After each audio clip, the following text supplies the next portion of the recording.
Africa is increasingly a forgotten continent, often only singled out for its innumerable wars, famine and suffering. In countries like the Sudan, the hardship of daily life has been compounded by war. Often the only remaining local and international structure able to respond to the needs of the forgotten is the Catholic Church. It is this universal church that provides a voice for those who are voiceless.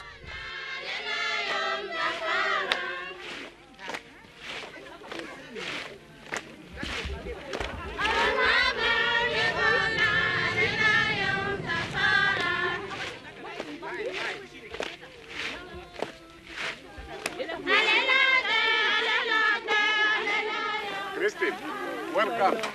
You really came the right time. Just the right time. Yes, how are thank you. Welcome, welcome.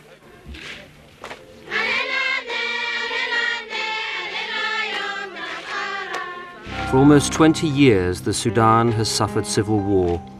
A war between North and South, between Arab and Black, between Islamic fundamentalist and Christian. Despite the recent hope of an internationally supported peace plan, the consequences of the conflict are terrifying. 3 million dead, 5 million displaced, hundreds of thousands widowed and orphaned, and with each failed harvest, displaced refugee, bombed hospital, the needs born of deprivation grow ever greater. You feel the war. If you have stayed here, you feel the effects of war in your life because the lifestyle has changed a great deal. Most of the people now have become people who are in need.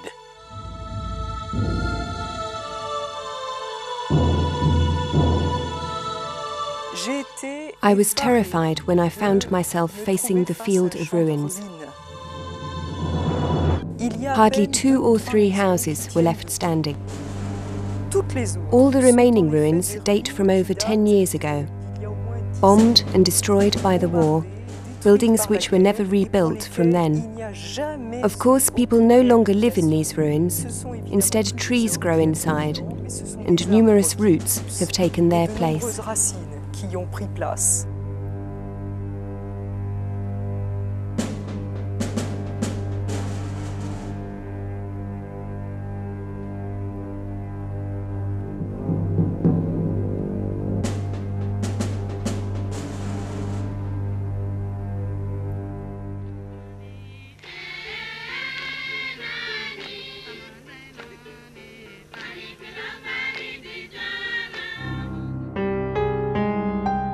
The Sudan, a former British colony, gained independence in 1956, only to plunge into a civil war. The Islamic Khartoum government modified the nation's laws in accordance with Islamic law and introduced the Shari'ah against the wishes of Christian and animist Africans in the south. The Catholic Church and its institutions, as the only major opposition force, became a primary target of the Khartoum government. And somebody told me, it has been also said in a rather official form, that some people in the government consider the Catholic Church to be the greatest enemy of the country.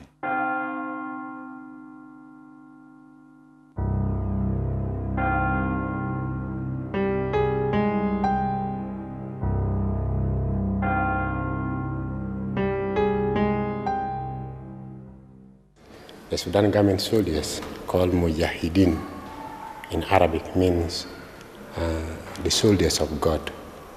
They try to demolish the cathedral out completely. Even the cross, you can see, they try to shoot the cross and the statue, but it is a miracle. You can see no bullet has touched the cross. The bullets are all repelled.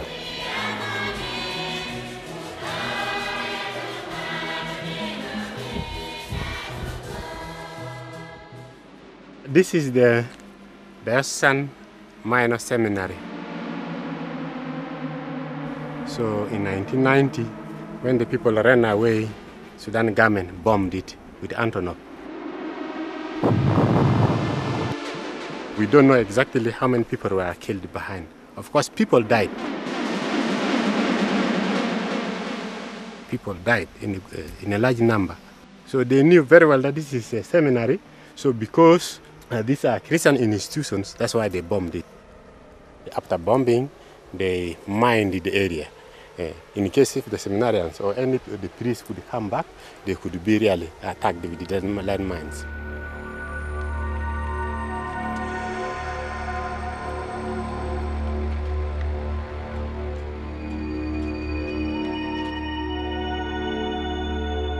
In spite of the hardship, some local priests have decided to stay with their flock.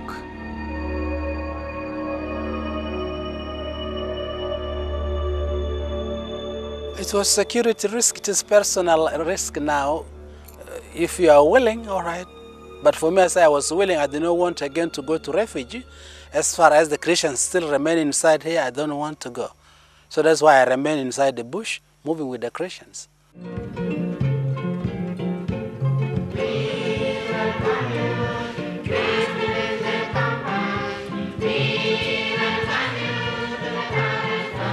The missionary has to become a jack of all trades.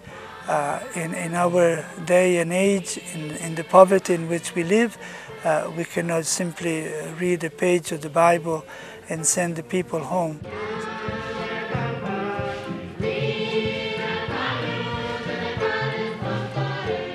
The church is contributing to trying to take away this poverty by encouraging them with our presence, by staying with them, by making them realize that our presence here is to tell them that their life is meaningful, that they are people who have a dignity.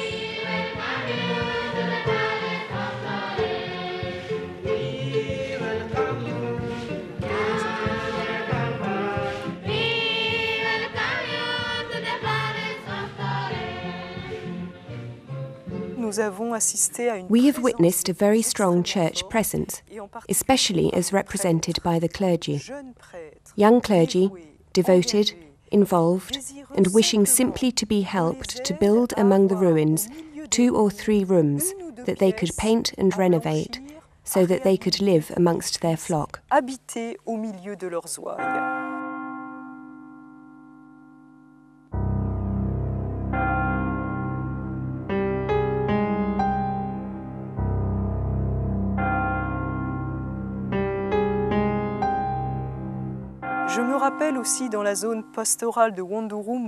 I also remember how in the Rundu-Rumba pastoral district, a place lost in the middle of nowhere, there were 2 young priests, fresh from their studies.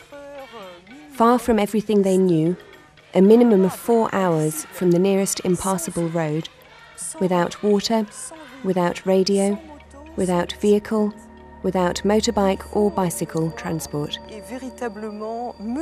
One must see for oneself to truly appreciate the measure of their commitment to stay in these inhuman conditions, in this intolerable heat.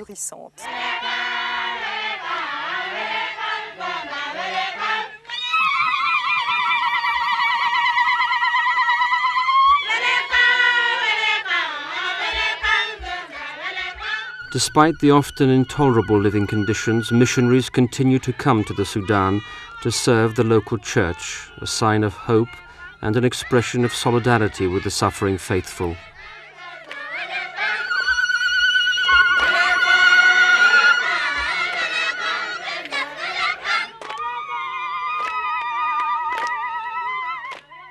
Africa is the crucified continent, and southern Sudan specifies that very much, that here there is a lot of difficulty for the church, for Christians generally, for the people as a whole, with war and with various kinds of persecution, authorities wanting to exert their power and prestige and privilege, and making it difficult in some ways for the church personnel and for the ordinary Christian.